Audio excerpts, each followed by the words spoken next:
fast-paced world of social media, attention is your currency, and connectivity is your promise.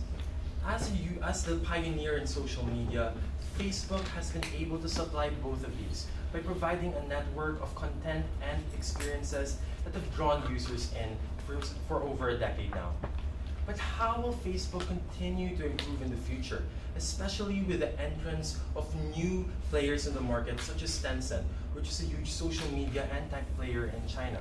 And moreover, what will the future look like for Facebook, and what will its role be as tech and social media continues to evolve? This is the case of your company, and it's a case we're happy to help you with today. But before we move on to our analysis, let's look first at the overview and the critical context that drives this issue. We understand that Facebook is more than a social media site. It's a tech ecosystem that's rooted in social media, driving value through its advertising system, through future technologies such as payments, bots, and so much more, including Instagram, WeChat, and an entire ecosystem. And at the core of this entire ecosystem are your billions of users. And they give you value in two ways. First, they provide content by posting, and that provides content that keeps other users, your friends on Facebook, coming back and continuing to use you. But secondly, your users provide attention that businesses can capitalize on using their advertising, and this is what has really driven your growth. However, you see that Facebook is facing a significant problem in terms of the entrance of Tencent into the market. Tencent is a social media player that starts in China, but is beginning to expand globally as well. Based on this chart, you can see that there are a few issues here. First, that Tencent has a much increased revenue per user as compared to Facebook. And this is driven by its gaming platform, which spends much more on and uses it as a tool for expansion. In fact, taking up 60% of its CAGR, unlike Facebook, which drives most of its revenue from advertising. And given this, and given the threat that Tencent might pose to Facebook in the future, our case question today is clear. How can Facebook defend its leading position against Tencent's expansion abroad? And moreover, how can it drive future growth within the industry and take its place? So there are two questions that we would like to ask. First, how do you defend against Tencent in terms of your core business as the company expands from China abroad? And secondly, how can you drive future growth and deliver more value to both types of customers? I'll pass you over to my teammates who will discuss both of these issues. The first question that we must address is how can your company defend itself against Tencent? In order to answer this question, we first conducted an analysis of Tencent's roadmap into global expansion. How exactly is it planning to play out in the is it going to play out in the global field in order to win customers and lock them into its ecosystem? So we identified that Tencent has a twofold strategy in winning and locking in consumers. First, they try to hook in their consumers through particularly their games and content. What they've currently been doing is they've been acquiring collaborative strategy games such as League of Legends and Clash of Clans, which are games that you can play on your phone. At the same time, these are the games that users are willing to pay in order to collaborate with other players, and this is what's currently driving their growth. And what's critical in actually making them win here is the partnership that they're able to form with the companies that actually develop these games or the acquisitions that they make here. But what's more important now is how they're able to continue locking in users to their ecosystem. What they do after hooking in consumers is they create the line and sinker, where they actually try to drive the lifetime value and loyalty of users through their social and payment platforms like WeChat and other QQ and other products that they have. So basically, what they do here is once they've won users into their games, they try to integrate that with all of their other platforms, where they try to build an ecosystem.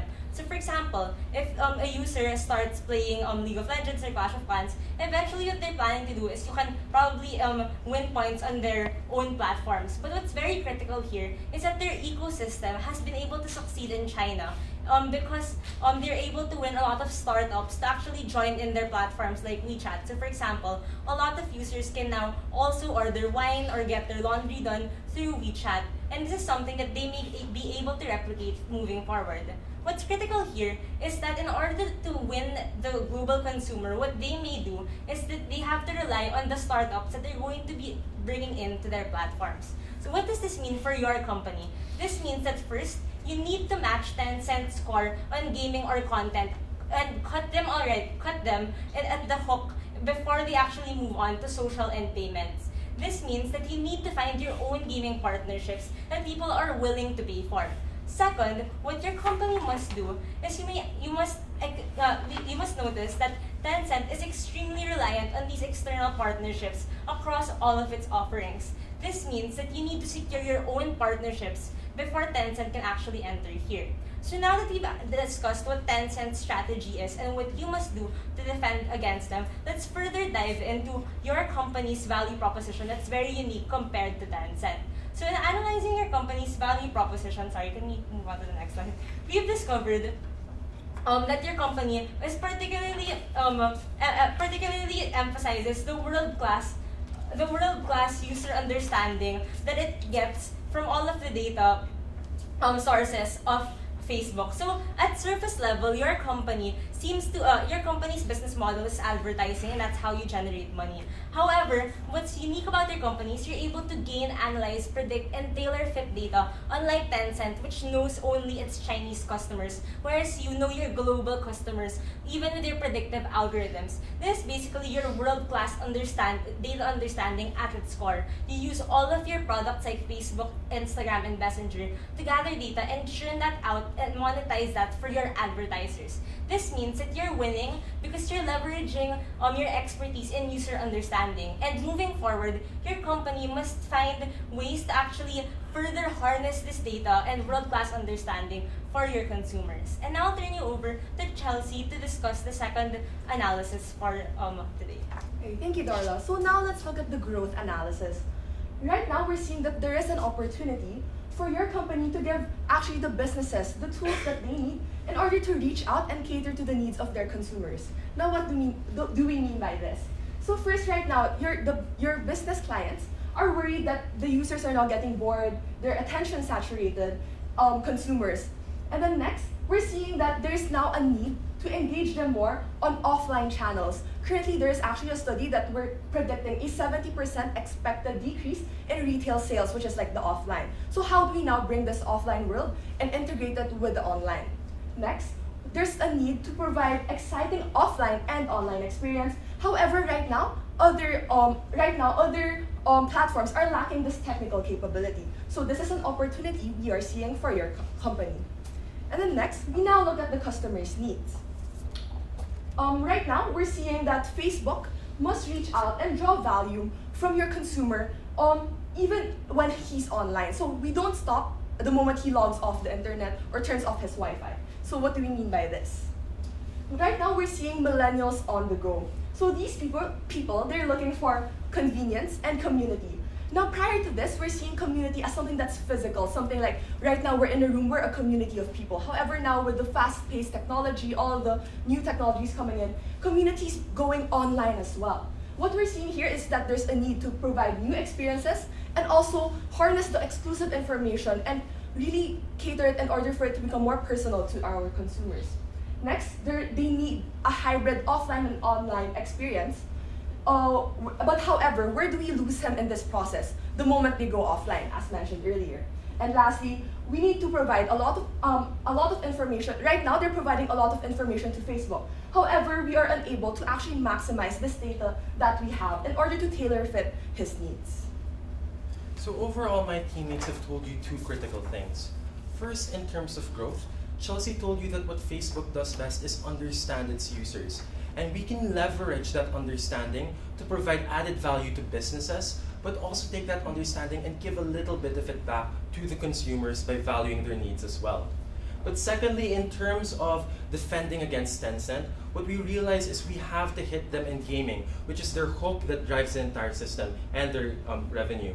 So, and we also have to make sure that we leverage the partnerships we have in America so that when they come to America or when they expand globally, the partnerships they have in China will not be able to be replicated. Given this, we are happy to explain to you our new strategy, which is extend and defend, which we believe will take Facebook into its next stage of evolution and make sure that it is resilient and dominating against other companies like Tencent. So we have two arms. In terms of extend, what we're going to be doing is providing new things or new offerings that we can give to businesses. So the first thing we want to do is to create a hybrid online-offline packages that will allow businesses to reach out to consumers better. Currently, what we're doing for businesses is we stop helping you at advertising. We help you advertise to your consumers. But in terms of going to the store, actually purchasing it, that's where we're sort of falling short right now. We want to make sure that we're there to help the business all along the way.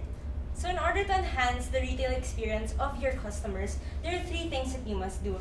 First, it's for Facebook to actually build these compatible machines with IoT systems and other appliances. Second, you need to create the beacons and sensors that will be present in these retail spaces so that when consumers enter these areas, these beacons actually alert that and connect the retailer to the Facebook profile and other data of that consumer entering. And finally, it's to actually provide VR services to these retail spaces, meaning we can enhance their retail offerings, enhance their spaces by offering virtual reality services in order for them to actually continuously engage and be delighted with your spaces. So how is this going to play out and what value is this going to add?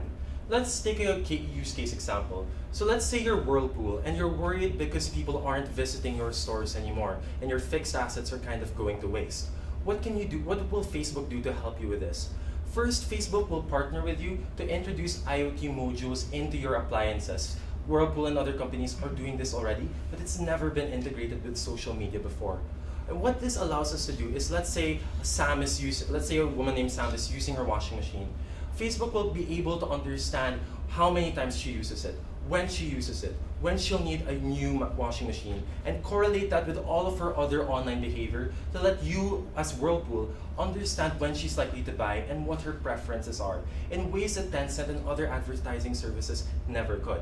But secondly, by having beacons within the stores and within, let's say, by partnering with Toyota to create beacons as part of their services, what Facebook allows Whirlpool to do is understand where Sam goes and how often she is visiting certain stores. So Whirlpool will be able to understand that, say, she visits this neighborhood more than the other, or she's more likely to shop on a Sunday, and tailor fit brand recommendations and even your promotions to fit that level of service. This is intimate levels of marketing that has never really been seen before in the industry. But finally, by providing a VR space, what Whirlpool can do is really showcase its branding in a way it's never been able to do before. So let's say Sam enters the room and sees the washing machines. She can take a VR test provided by Facebook that allows her to see how the machine works, see how she can put things easily, but can also transport her to, let's say, a tropical rainforest that will show her how pure Whirlpool's products are.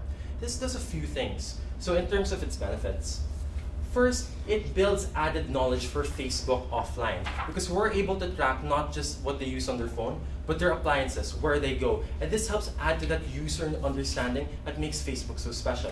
Secondly, it adds unique value for businesses. More than advertising, we're providing them with information that they can use and ways to delight their customers in ways that they were never able to do before. Finally, it locks in partnerships with different companies because we think that this goes beyond appliances. We can apply to Uber, other startups, and make sure that we deliver added value, and that's where we can get exclusive partnerships that can lock out Tencent from really utilizing them for part of its own network. Now, the second thing we need to do for consumers is make sure that we give them some of the value that we've been taking from them by gaining their data. And what we want to do is to create a personal assistant as a competitor to, let's say, Siri or Cortana, to provide added value across all aspects of the user lifestyle. And what makes this so special is that unlike Siri and unlike Cortana, Facebook already knows almost everything about you, which means that it's so much more able to help you and understand you and give you information that you need. Unlike these other services that still have to learn about what you want and aren't going to be nuanced to your needs. So there are three things we need to do for this. The first thing that you need to do is to actually acquire the voice recognition capabilities in building the software. And second, increasing the investment in machine learning that you currently already have.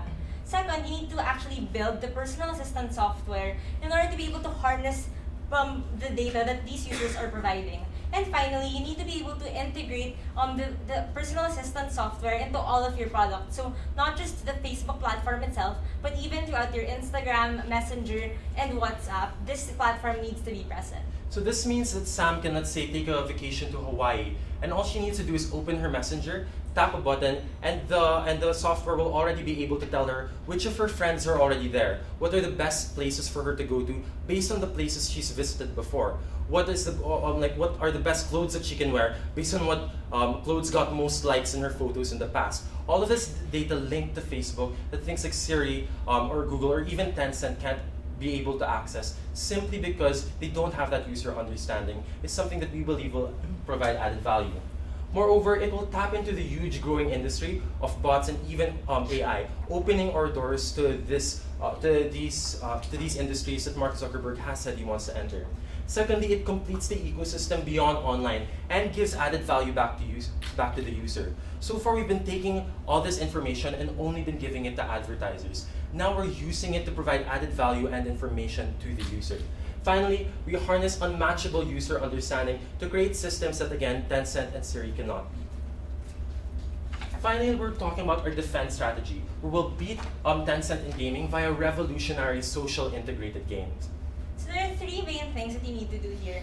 First, you need to be able to partner with these companies like Nintendo and Sony that create these games that are going to be at parity or better than Clash of Clans and League of Legends. Second, you need to be able to create the mini messenger side quests so that you can actually integrate all of these new games into your current offerings. And finally, use the predictive algorithms in order to actually make these games adapt to the players and their preferences in terms of gaming. Tencent makes most of its money from small mobile strategy games, which people are willing to pay for. But if you're a hardcore gamer, the games that you really love and the games that you're willing to pay the most on aren't those games. There's story games like Halo and Zelda that are available on your PS2 or your Nintendo Wii, but they've never been able to link to your social media until now. So how is this going to work? We're going to, for example, partner with Nintendo to create the new Zelda game. So once this happens, let's say Sam will see that she's able to access her account and her player even on Messenger. She can play side quest games on Messenger to add points and bonuses for her character on the PS2, and it will automatically adapt. But most excitingly, she can the game can actually adapt the bosses and adapt the power-ups and adapt the challenges based on her friends and based on what she does on Facebook. So let's say we see that she's a bit of a risk taker. We'll be able to adapt the game based on that. In fact, her friends can even start creating characters and bosses for her to fight. That social integration, even with the PS2 and even with the Nintendo Wii, is something that actually activates stories and things that Tencent was never able to do. So overall, we hope that you are as excited like us in our strategies that we propose. Flash on the screen is a timeline and implementation that we plan to roll out in a span of 10 years. So in the first 2 years, essentially, we plan to build our capabilities in terms of the software, and at the same time forging partnerships with the gaming industry. At the end of the 6th year, we plan to actually launch all those applications that we've discussed in our recommendations. And finally, on the from 6th to 10th year, we plan to integrate it further and to take it on to the next step through integrating it with messenger applications overall in our prospects. So flash on the screen are the different costs which we divided into one-time costs and recurring costs. Overall, we believe that the biggest cost drivers would be in terms of acquiring our capabilities and building the softwares that we need in order to build the applications we discussed. Furthermore, in terms of maintenance and recurring costs, we believe that these are attributable to the initial one-time cost in terms of the software and forging partnerships that we discussed. But on a more exciting note, we believe that we'll be able to close the gap in terms of the revenue per user that we discussed with Tencent. And with this, we'll be able to provide your company with additional $11.5 billion year on year, which equates to a three-year payback period and a return on investment of 39%. So overall, we believe that with our extend and defend strategy, we'll be able to make sure that Facebook is resilient against Tencent, but more importantly, that it can continue to grow and add value by focusing on what it does most, getting attention and understanding its consumers. Overall, we're happy to be able to present this case, and we're ready for your questions and comments.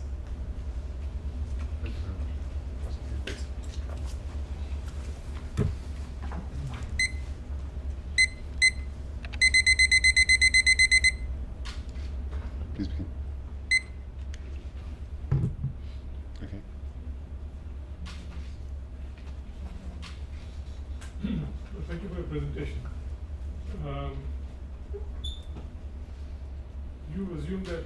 basically Facebook which is going to take the lead in trying to counter the competition posed by Tencent. Yes. That's only one-dimensional view. You don't expect Tencent to be sitting there and waiting for Facebook to overtake it. Thank you very much for your feedback, sir. We actually did consider what exactly Tencent was going to be doing in the next couple of years. So we believe that moving forward, Tencent will be focusing on the hook part that we presented earlier, which is the gaming and content experience that it's creating. So currently, they've already been trying to acquire more partnerships with companies that create Clash of Clans, League of Legends, etc. But what sets Tencent back, or what slows them down compared to Facebook's acceleration to the global space is really the fact that Tencent is more knowledgeable on the Chinese market. So the Tencent is primarily based in China, and they're still having a challenge in understanding the global consumer moving forward. So moving forward, they're going to beef up their capabilities in gaming, probably link that to entertainment. But second of all, they're trying to understand the global consumer further by knowing more about what the preferences are and comparing it to China. And then finally, I think as we presented in the roadmap earlier, we believe that Tencent is also trying to beef up its capabilities in terms of the partnerships that it has, in terms of startups that are present in WeChat or whatnot, in order to replicate its model in China. So overall, what we've shown you within the presentation is that both of these companies have very different strategies that they are going to use moving forward. For Tencent, it's really about making as many partnerships as possible, which is going to make sure that you can do everything on WeChat, like buying your laundry, etc., by having all of these external startups and partnerships. And we believe that with that and its gaming, that is what it's going to do in the future. But Facebook has a very different strategy in terms that its core competency is getting as much understanding about the consumer as much as possible and using that to create extremely sophisticated targeting services that advertisers would want to make use of. And this is something that Tencent is not currently capable of doing because it is our core competency. Now, in our strategy, what we've done is we have leveraged on what we do best, and we have counteracted the future strategy of Tencent. We've counteracted the future strategy of Tencent by locking in external partnerships, so the businesses and the games that it would want to partner with in order to succeed in America, by providing them the added value that we showed with you, both for gaming in our defense strategy and for businesses in our extend strategy. But moreover, we've ensured that by having our own partnerships, by linking Facebook and Messenger to their services, that we are also kind of co-opting the value or the strategy that Tencent has moving forward. But at the same time, we are leveraging on the thing that they can't do that we can. Get that extremely targeted understanding of the consumer and using those predictive algorithms to give back to businesses and provide them added value, but also provide added value to the users that will allow them or that will encourage them to stay. On your extend strategy, you're implying that perhaps they need to adopt a similar hook strategy as Tencent, but you didn't really talk about whether that extend strategy for Facebook is extending into the China market. Do you think that Facebook needs to extend into China, or can it just simply use its existing geographical footprint to continue with its profitability? Thank you again for your feedback and for your question. We believe that just as a clarification in terms of our extend strategy, it was more extending the capabilities of Facebook in terms of what it can do with the data that it has. But in terms of like a geographical or like a real expansion strategy, we believe that a lot of the strategies we've mentioned are extremely applicable not only within America, but also around the world and potentially in China. So for example, being able to partner with gaming manufacturers, being able to partner with businesses are things that we feel will be applicable universally. There may be some different issues with China simply because Tencent already has some partnerships there. But we feel that, for example, by providing added value to the bigger things like Nintendo, to Sony, these are the players that Tencent is not currently capable of attracting because it focuses on mobile games. So overall, just to summarize, we believe that we'll be able to expand, number one, because we have a strategy that is available or that is applicable across different markets and achieves a universal need. But at the same time, we're also being able to attract different types of partnerships that Tencent currently isn't able to because of that unique value that we're offering. 10-year timeline does sound pretty long for like a technology company like this. So if I were to ask you, there is one thing that you can only do in the would you focus on the extend strategies that we mentioned, or you want to defend against the extend? I guess we would focus first upon extending. The reason why we'd want to do this is relatively simple. First, that it also has an element of defending against Tencent by cutting off their partnerships. And second, it doesn't just work against Tencent, it also works against things like Google and our other competitors available in the market. How does it do this? So first, in our extend strategy, what we're doing is we're forming partnerships with businesses and with consumers. What this does is twofold.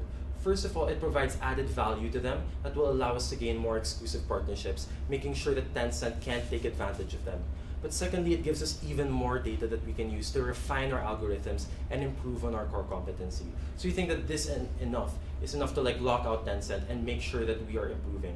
But at the second level, it's also helping us compete against our other competitors, such as Google or Amazon in that tech space. By, for example, venturing into the automated assistant thing, which is we believe is going to be the next frontier of the market. What we're doing is we're setting ourselves into that market and taking advantage of that opportunity, while at the same time gaining even more data that we can use to support our algorithms and providing value to the users that will make sure that they stick with Facebook. So by focusing on the extend arm first, do you believe that that's the easiest way to gain the quick wins that a tech company would need? Earlier we talked to you about how Facebook's core is really on its world-class user understanding. And with the extend strategies that we had, it's mainly about harnessing that unique user understanding that we have in order to continue giving value to the users beyond just tailor-fitting their ads for them. Yeah, and we, in fact, based our level of timeline based on Facebook's current roadmap, which is a relatively similar length. However, we believe that we'll already be able to gain some quick wins simply by making partnerships that can already be done, let's say, in the first year. So we believe that, for example, some of the values that we offer can be phased in. So for example, being able to offer the beacons is something that you might be able to do relatively quickly, but in terms of the VR, that can take a little bit of a longer time. But the point is that we're already harvesting those partnerships and we're already providing value, even if it's on a gradual scale. We'll already be able to gain some of the quick wins. If you look at the performance of these two organizations, based on one of the slides you put up, for half the users that Tencent has, it's probably catching up in terms of profitability, right? Right? Yeah. So obviously it means that there is some unique talent that the management has in terms of creativity, in terms of nimbleness, responsiveness, etc. Which obviously, given whatever circumstances Facebook is facing, it's not able to match. So there's already a unique advantage that Tencent has today. So do you believe that this advantage will be lost to Facebook, or will Tencent continue to innovate and still maintain its competitive edge? Thank you. We believe that this advantage from Tencent comes from two places, as mentioned in our analysis. First, it comes from the fact that they're able to combine so many different services into one system. And that means they're increasing their revenue per user, because on WeChat, you can already do payments for so many different services. We've been able to target this by locking out the partnerships that they would be able to have. Currently, all those services available on WeChat are China-based services. If Tencent wants to expand globally, it has to start making those partnerships abroad as well. By beating them to those partnerships, by providing that added value and integrating them into our system, we're kind of co-opting that advantage that they have and disabling them from being able to get as many partnerships as they would like. But the second reason as to why they're able to get more revenue per user and thus gain more profitability is simply because they focus a lot on gaming, which is more direct revenue streams than advertising, because you pay immediately for bonuses, and the margins on that are much higher than, let's say, for advertising. We're also capable of doing that as well, and in our defense strategy. And what we've done is we've partnered with the games that people are willing to pay the most for. Like your story-based games like Zelda or Halo. And this means that the streams that you get from each individual player will be much bigger because you have one whole long story, and because the passion that these players have for the games is much stronger than your typical mobile player would have for a regular strategy game. So to summarize, we believe that we've been able to counteract the top two reasons why Tencent is more profitable. We've been able to hit them in terms of the partnerships that they're getting and be at parity in terms of the connectivity of the network. But at the same time, we've also hit them in terms of the games by introducing platforms and games that have a much higher willingness to pay and thus much higher revenue per user. You've spoken a lot about how Facebook can extend by adopting Tencent's strategy focusing on gaming. Do you think there's a cultural element that Tencent is able to leverage being in China that perhaps non-Chinese based users may not be as adaptable or as willing to pay up for this gaming element? Yes, absolutely, and we believe that this is actually a core part of our strategy. In fact, if you look at China, you see that a lot of the games that they play there are typically your regular strategy games, Clash of Clans. There's no story, it's typically mobile, and it's typically that you just play against your friends. But in terms of America, the games that are more successful are your story-based games, like Zelda and Halo. We believe that this means that it will be harder for Tencent to start expanding simply because the games that it relies on so much will be less effective in America. And at the same time, we are targeting the games that are more effective in America, like your story-based games like Zelda and Halo. However, we believe that we'll even be able to target those kinds of strategy games in the future. Once we've been able to cement deals with Nintendo or Sony or other similar gaming companies, it's much easier for us to start using that strategy of the smaller strategy games or the smaller mobile games than it is for them to start using our strategy of the bigger, more story-based games. And we believe that this will give us an advantage. Moreover, just to clarify, as for adopting part of Tencent's current strategy as to gaming, it's only to defend, to make sure that Tencent doesn't gain even wider reach into outside of China. And also analyzing why Tencent is currently successful is because of its Chinese base. So what we're seeing, it's the only one that's in China. It has no other competitors. Therefore, it's easier to create this ecosystem within China. However, even based on articles that we have been able to read up on before, we see that Tencent is having a problem going global because the ecosystem that they're trying to make, that they have QQ, they have Weibo, they have WeChat, it only works within China because Twitter cannot come in, because other platforms cannot come in. That's why the users there have practically no other option than to use Tencent. However, going global, they'd have to compete with all the other platforms that they technically copied from and have better expertise than them. So this is another thing that we see Tencent can't really copy from us, wherein we already have our expertise with the user information and the global personal information that we can make use of. So overall, although we believe that we are trying to adopt the gaming strategy of Tencent, it's just for us to be able to defend our position. But overall, in order to further our growth, we want to emphasize that we are still leveraging on the unique consumer and user understanding that we have. As seen in our revenue prospects, 60% of our prospects would still come from the application, which is Siri-like, in order to make sure that we are able to add value and to enhance the user experience of our current customers.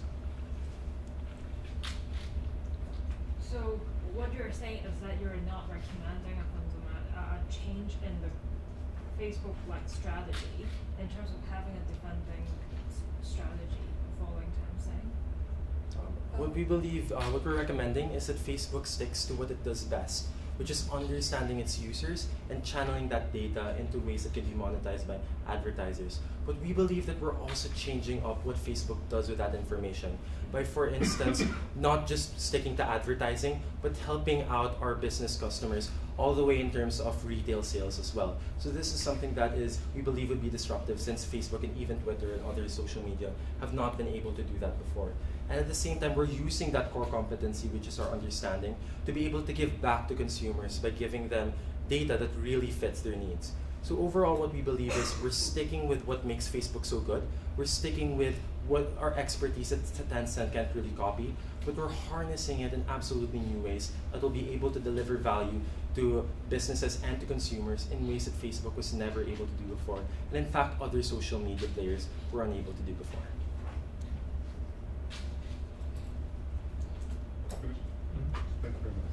Thank you very much. Thank you.